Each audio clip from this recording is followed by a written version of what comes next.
जय हिंद दोस्तों, मैं श्याम कुमार धनारे स्वागत करता हूं मेरे अपने YouTube channel basic concept classes में। जो आज का हमारा चैप्टर शुरू हो रहा है वो है रियल नंबर। दोस्तों, आगे चलने से पहले मैं इसका कंप्लीट बेसिक बताना चाहता हूं, उसके बाद हम एक्सरसाइज पे चलेंगे। तो आइए हम ज़्यादा देरी न करते हुए बेसिक शुरू करते हैं।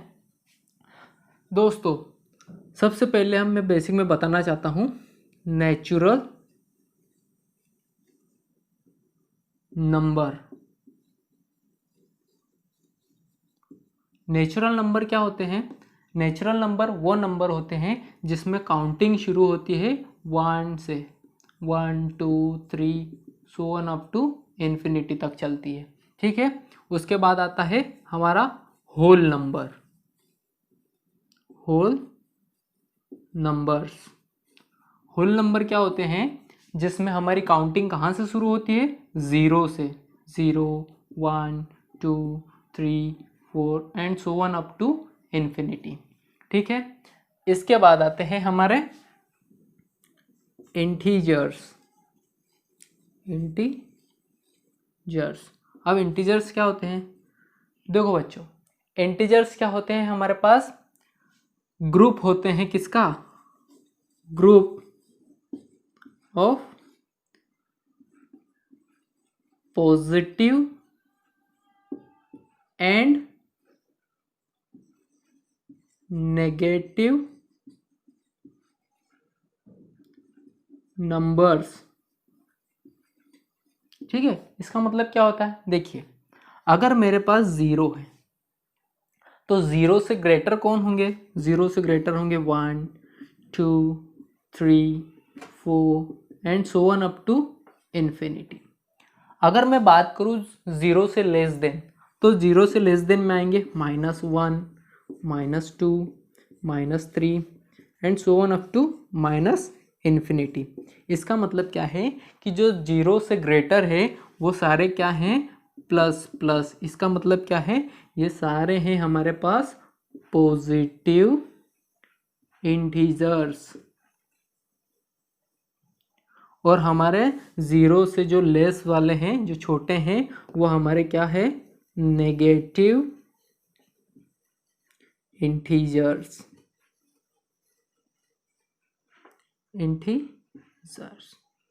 देखिए दोस्तों, यहाँ पर अगर नेचुरल नंबर की बात आते हैं तो काउंटिंग शुरू होती है 1 से, और अगर होल नंबर की बात आती है तो काउंटिंग कहाँ से शुरू होती है? 0 से। आपको कुछ बातों का ध्यान रखना पड़ेगा। अब आइए हम मेन शुरू करने वाले हैं रियल नंबर। आई होप आप ये समझ चुके होंगे। आइए दोस्तों, अब हम बात करते हैं रियल नंबर्स की। तो फ्रेंड्स, रियल नंबर्स क्या होते हैं? जो रियल नंबर होते हैं वो 2 नंबर्स से मिलकर बने होते हैं। एक होते हैं रेशनल नंबर और दूसरे टाइप के होते हैं इरेशनल नंबर्स। ठीक है, एक होते हैं रेशनल नंबर, दूसरे होते हैं इरेशनल नंबर। देखो बच्चों, आज की जो ये क्लास है हमारी कंप्लीट बेसिक क्लास होगी। हम चैप्टर को अंडरस्टैंड करेंगे और एक एक कॉन्सेप्ट पे छोटी छोटी हम उसका की पॉइंट्स पर ध्यान रखेंगे। तो आइए शुरू करते हैं। अब दोस्तों, जो रेशनल नंबर वो क्या होते हैं? Number which can express in the form of p by q where q is not equal to 0। अब दोस्तों, इसका मतलब क्या होता है? हमारे पास ऐसा कोई सा भी नंबर या फ्रैक्शन जिसको हम p बाय q के रूप में हम क्या कर सकते हैं? एक्सप्रेस कर सकते हैं। अब बेटा इसको समझो, जो हमारा p बाय q है, ये p बाय q है, इसको हम बोलते हैं फ्रैक्शन। क्या बोलते हैं बेटा? फ्रैक्शन कहते हैं। ठीक है, अच्छा, फ्रैक्शन किससे मिलकर बना होता है? तो फ्रैक्शन मिलकर बना होता है न्यूमरेटर और ये क्या है अपन वाला डिनोमिनेटर। ठीक है, जो हमारा फ्रैक्शन है वो किससे मिलकर बना होता है? न्यूमरेटर और डिनोमिनेटर, और इस कंप्लीट को क्या कहते हैं हम? फ्रैक्शन। ठीक, आई होप आप समझ चुके होंगे। अब देखिए यहाँ रेशनल नंबर क्या कहता है कि अगर हम किसी नंबर को एक्सप्रेस कर रहे हैं, जैसे मैंने लिया 2/3, अगर मैं एग्जाम्पल की बात करूं तो मैंने लिया 2/3, तो 2 क्या है हमारे पास? ये 2 है हमारे पास न्यूमरेटर, और 3 क्या है? डिनोमिनेटर। इसका मतलब क्या है कि न्यूमरेटर और डिनोमिनेटर से मिलकर हमारा पूरा क्या बना? फ्रैक्शन। और इस फ्रैक्शन को हम इसके जरिए लिख सकते हैं। तो ये हमारे क्या हो गए? 2/3। इसको हम कह सकते हैं कि ये क्या है? रेशनल नंबर है बेटा। क्या है? रेशनल नंबर है। अब देखिए, अब रेशनल नंबर की कंडीशन क्या होती है कि जो हमारा P और Q होता है वो हमारे क्या होने चाहिए? इंटीजर्स। अब आप बोलोगे सर ये क्या, आप कैसे कह सकते हैं ये इंटीजर्स? तो देखिए बेटा, हमारा जो फ्रैक्शन है वो नेगेटिव भी हो सकता है और पॉजिटिव भी हो सकता है। जैसे एक उदाहरण लेते हैं, आओ चलो देखते हैं। अगर मैंने लिखा -2/5, इसका मतलब क्या है कि मैंने P की वैल्यू कितनी ली है? -2, और 5 कितना लिया है? +5। इसका मतलब है कि जो रेशनल नंबर में हम जो P/Q फ्रैक्शन को एक्सप्रेस करते हैं वो इंटीजर्स होते हैं। आई बात समझ में? आई होप आप समझ चुके होंगे। चलिए और इसके की पॉइंट्स देखते हैं ताकि आगे आपको कोई परेशानी ना हो। एग्जाम्पल और ले लेते हैं हम, जैसे 7/8। तो अगर हमको दिखा कि 7/8, तो इसका मतलब क्या है कि ये हमारे क्या है? Rational number. बट बेटा एक कंडीशन है, यहाँ पर बताया गया है कि 0 is not equal to, sorry, यहां पर बताया गया है बेटा Q is not equal to 0। इसका मतलब क्या होता है? देखिए बेटा मैं इसके बारे में बताता हूं। अगर मैंने कोई सा फ्रैक्शन लिखा 2/0, तो जो Q की वैल्यू है वो कभी भी 0 के बराबर नहीं हो सकती। अब आप पूछोगे सर ऐसा क्यों? तो बेटा ऐसा इसलिए क्योंकि अगर डिनोमिनेटर में हमारा 0 आ जाएगा तो ये पूरा फ्रैक्शन बन जाएगा इन्फिनिटी, और इन्फिनिटी का मतलब हम एक्सप्रेस ही नहीं कर सकते किसी चीज को। ठीक है, ये तो उसी प्रकार की बात हो गई कि मैं समुद्र में जाऊं या समंदर में जाऊं और एक बाल्टी पानी निकाल लूं तो कहीं फर्क पड़ेगा? बिल्कुल नहीं। तो बस उसी तरीके से अगर मैं 2/0 करता हूं तो उसका वैल्यू कितनी आ जाती है? इन्फिनिटी। हाँ, बट मैं क्या कर सकता हूं, अगर मेरे पास P = 0 हो तो ये बात चल सकती है। क्यों?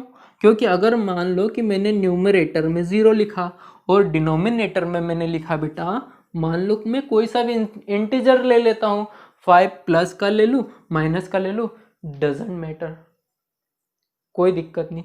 तो इसकी वैल्यू कितनी आएगी? 0। ये तो हमने पढ़ा है। ठीक है, तो इसीलिए हमारी ये कंडीशन हमेशा लगती है कि अगर हम किसी भी फ्रैक्शन को एक्सप्रेस कर रहे हैं P/Q के फॉर्म में, तो वहां पर Q मतलब कि डिनोमिनेटर 0 नहीं होना चाहिए। आई होप आप समझ गए होंगे। ठीक है, अगले स्टेप पे चलते हैं। अब देखिए बेटा, हम अगले कीवर्ड्स की ओर चलते हैं, की पॉइंट।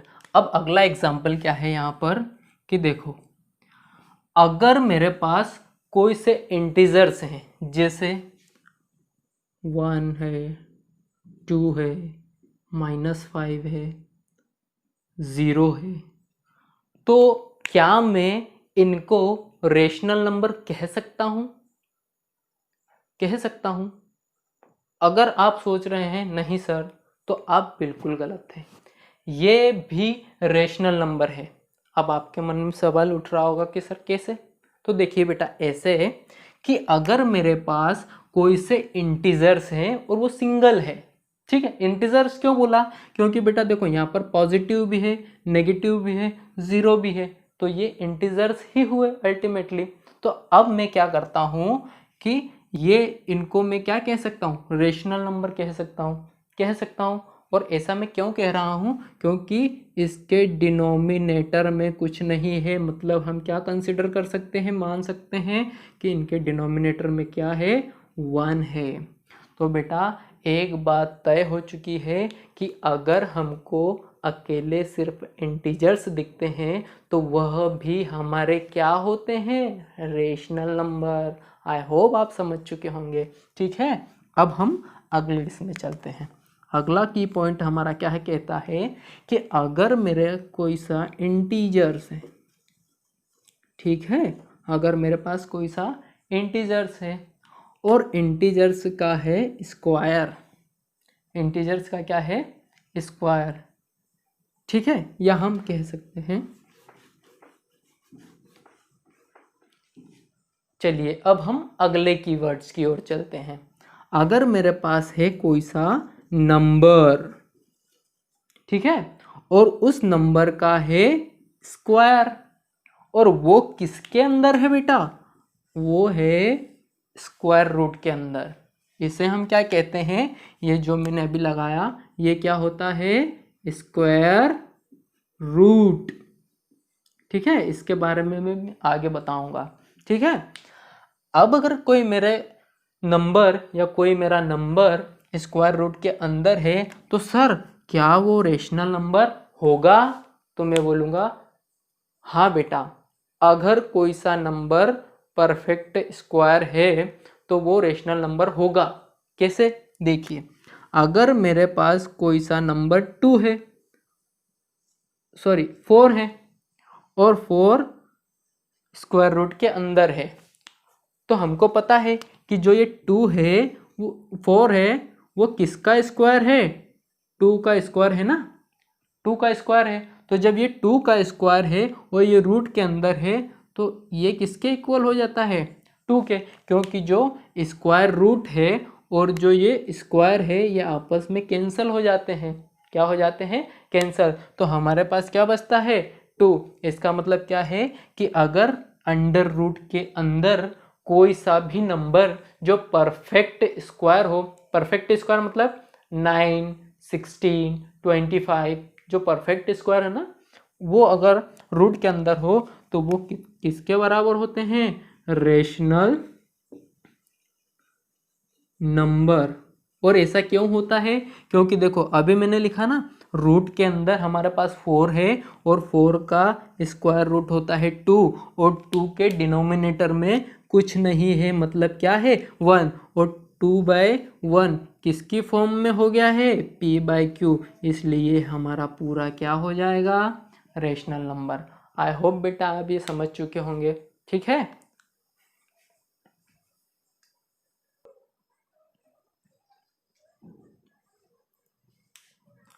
अब चलते हैं हम अगले कीवर्ड्स की ओर।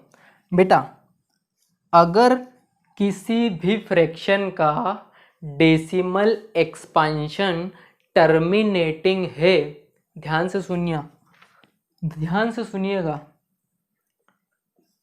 अगर किसी भी फ्रैक्शन का डेसिमल एक्सपांशन कैसा है? अगर वो टर्मिनेटिंग है, कैसा है? टर्मिनेटिंग, तो वो क्या हो जाएगा? हमारा रेशनल नंबर होगा बेटा। क्या होगा? Rational number. अभी इसके बारे में मैं जस्ट नेक्स्ट स्टेप में बताने वाला हूँ, ठीक है। अभी ध्यान दीजिएगा। चलिए अब हम चलते हैं इरेशनल की ओर। इरेशनल नंबर क्या होते हैं बेटा? इरेशनल नंबर वह नंबर होते हैं जिनको p/q के रूप में एक्सप्रेस या p/q के फॉर्म में एक्सप्रेस नहीं किया जाता। इसका उल्टा, क्या है, which can not be express in the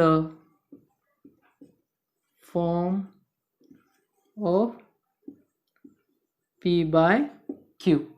ठीक है, which can not be express in form of P by Q। अब एग्जाम्पल देखिए दोस्तों, अगर मेरे पास √2 है, √3 है, √5 है या √7 है, या फिर मैं बोल सकता हूँ पाई एटसेट्रा, तो ये सारे क्या है बेटा, ये सारे हैं हमारे इरेशनल नंबर। अब इरेशनल क्यों बोला, आइए इसके बारे में मैं बताता हूँ। अगली स्टेप क्या है, अगर कोई से भी प्राइम नंबर, जो हमारे प्राइम नंबर है, अगर वो अंडर रूट के अंदर हो तो वो क्या होते हैं, इक्वल टू किसके बराबर होते हैं, इरेशनल नंबर के बराबर होते हैं। किसके बराबर होते हैं बेटा, इरेशनल नंबर के बराबर होते हैं।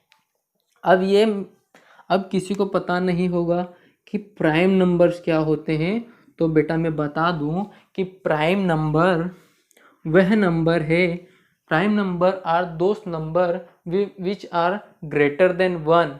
ठीक है, वो ग्रेटर देन नंबर जो ग्रेटर देन 1 है और डिविजिबल है। क्या है बेटा, डिविजिबल होते हैं किससे, 1 और इटसेल्फ से। ठीक है, इटसेल्फ कहने का मतलब क्या है कि ऐसे नंबर जो 1 से बड़े हों और वो डिविजिबल हो 1 से या 1 से या इटसेल्फ। एग्जाम्पल देख लो बेटा, अगर मेरे पास 3 है तो 3 किससे डिविजिबल होगा, 1 से भी होगा, और 3 किससे डिविजिबल होगा, 3 से भी। इसके अलावा और किसी से डिविजिबल है 3, नहीं है। इसका मतलब क्या है कि ये इटसेल्फ और 1 से ही डिविजिबल होना चाहिए और इसके अलावा कोई सा नंबर से डिविजिबल नहीं होना चाहिए। एक और एग्जांपल ले लेता है, जैसे अगर मेरे पास 5 है तो 5 किससे डिविजिबल है, 1 से भी है और 5 से भी डिविजिबल है, इसके अलावा नहीं है। ठीक है, आइए दोस्तों अब हम अगले कीवर्ड की ओर चलते थे। अब हमारे पास एक प्रश्न उठता है, जैसे मैंने बताया कि जो इरेशनल जो पाई होता है वो इरेशनल नंबर की कैटेगरी में आता है। ठीक है, बट आपके मन में सवाल उठेगा कि सर जो पाई की वैल्यू है वो 22/7 है। ठीक है ना, आपके मन में ये सवाल है और आपने बताया है कि सर जो पाई है वो इरेशनल है, और जबकि हमने ये डेफिनेशन पढ़ी है कि जिसको भी P/Q एक्सप्रेस किया जाता है वो क्या होते हैं, रेशनल नंबर होते हैं ना। तो फिर सर पाई इरेशनल कैसे हुआ, ये बात तो आपके मन में उठेगी। तो देखो बेटा, इसका आंसर क्या है, इसका आंसर है कि अगर किसी भी फ्रैक्शन का डेसिमल एक्सपांशन, मतलब कि जो डेसिमल एक्सपांशन है किसका, फ्रैक्शन का, अगर वो नॉन टर्मिनेटिंग हो, non terminating,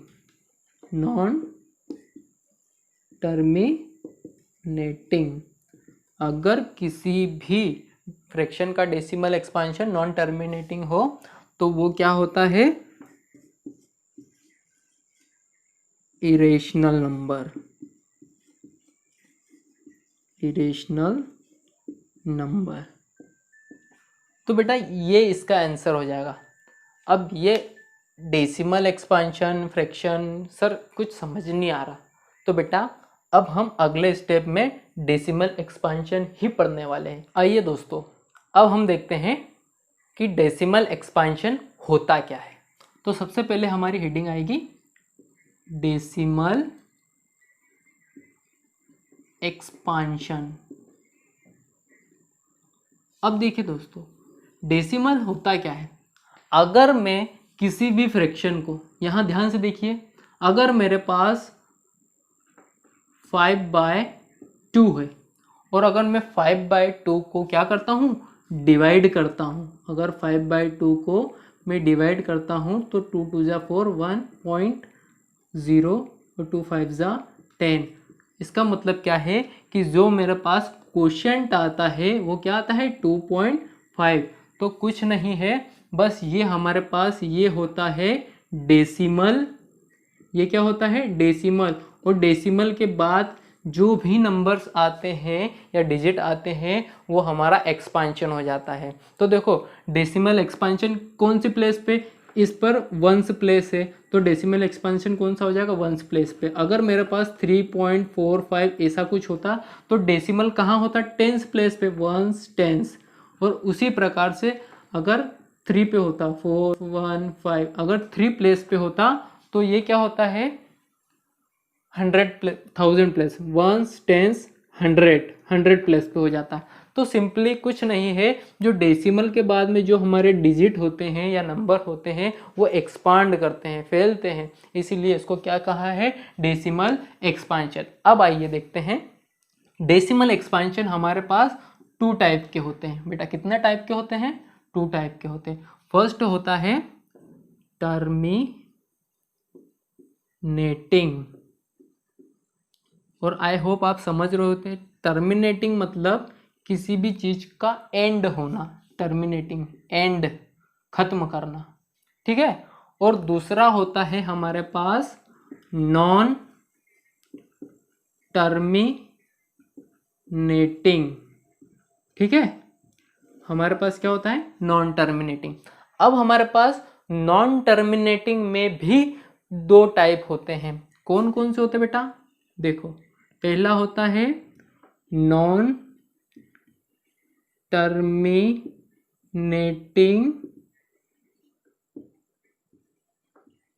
recurring, non terminating recurring, ठीक है।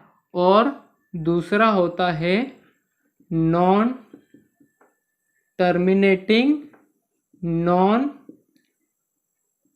रिकरिंग, ठीक है। अब बेटा ये होता क्या है, तो देखो ध्यान से समझते हैं। अब टर्मिनेटिंग का मतलब क्या होता है, टर्मिनेटिंग का मतलब जैसे मैंने यहाँ लिखा एंड करना, किसी भी स्टेटमेंट का एंड करना, तो वास्तव में क्या, एग्जाम्पल के माध्यम से समझते हैं। अगर मेरे पास 5/2, अगर मेरे पास कोई सा फ्रैक्शन है 5/2, तो ये हमारे पास क्या है, एक फ्रैक्शन है। अगर मैं इस फ्रैक्शन को डिवाइड करता हूँ तो मेरे पास आंसर आता है 2.5 आता है। तो इसका मतलब क्या है कि अगर मैंने किसी भी फ्रैक्शन को डिवाइड किया, 2 2 जा 4 माइनस 1.0 2 5 जा 10, ठीक है। अगर मैंने किसी भी फ्रैक्शन को डिवाइड किया और उसका रिमाइंडर, बेटा ध्यान से सुनिएगा, ये कीवर्ड्स में बता रहा हूँ, अगर उसका रिमाइंडर 0 आ रहा है तो वो कौन सा डेसिमल एक्सपांशन हो जाएगा, terminating. If reminder is equal to 0 then it is called terminating decimal expansion. बात समझ में आई। अगर किसी का रिमाइंडर 0 हो तो डेसिमल एक्सपांशन क्या हो जाता है, टर्मिनेटिंग हो जाता है। बेटा साथ में नोट्स बनाते चलिए, हम आते हैं नॉन टर्मिनेटिंग पे। बेटा नॉन टर्मिनेटिंग में हमने 2 देखे, एक नॉन टर्मिनेटिंग रिकरिंग और एक नॉन टर्मिनेटिंग नॉन रिकरिंग। बेटा रिकरिंग का मतलब होता है, अगर मैं सिंपल भाषा में बताऊं या सिंपल लैंग्वेज में बताऊं तो रिकरिंग का मतलब होता है रिपीट होना। क्या होता है, रिपीट होना। अगर मैं सिंपल भाषा में बताऊं तो क्या होता है, रिपीट होना। ठीक है, तो देखो एग्जाम्पल से समझते हैं इसको। अगर मेरे पास फ्रैक्शन है 1/3, ठीक है, न्यूमरेटर डिनोमिनेटर, अगर मेरे पास फ्रैक्शन है 1/3, अगर मैं 1 को 3 से डिवाइड करूँगा तो सबसे पहले क्या लगेगा, 0 पॉइंट, तो 0 लगेगा, फिर 3 3 जा 9 -1, फिर ऑटोमेटिक 0 लगेगा, फिर 3 3 जा 9, फिर -1। इसका मतलब अगर हम इस तरीके से इसको डिवाइड करते जाएंगे तो ये so on up to infinity तक चलते जाएगा। इसका मतलब क्या है कि if reminder is not equal to 0, ठीक है, अगर रिमाइंडर नॉट इक्वल टू 0 है देन ये क्या हो जाएगा, नॉन टर्मिनेटिंग। और रिकरिंग कब होगा, देखो यहाँ पर 3 3 3 3 3 3 मल्टीपल टाइम रिपीट हो रहा है, इसलिए ये क्या कहलाएगा, रिकरिंग। और हम 0.3333 जो so on up to infinity तक चलते जा रहा है उसको हम ऐसे भी लिख सकते हैं 0.3 का बार, जो बार बार रिपीट हो रहा है उस पर लग जाएगा बार। ठीक है बेटा, अब देखते हैं हम नॉन टर्मिनेटिंग का। तो अगर मेरे पास नॉन टर्मिनेटिंग की अगर मैं बात करूं तो मैंने बोला है कि यहाँ पर अगर मेरे पास है √2, तो जो √2 की वैल्यू है मेरे पास क्या है 1.414, ऐसा so on up to infinity तक चलते जाएगी। इसका मतलब क्या है, इसमें भी जो रिमाइंडर होगा वो बेटा 0 नहीं होगा। दोनों नॉन टर्मिनेटिंग की कंडीशन एक ही होगी कि यहाँ पर जो रिमाइंडर होगा r वो इक्वल टू 0 नहीं होगा।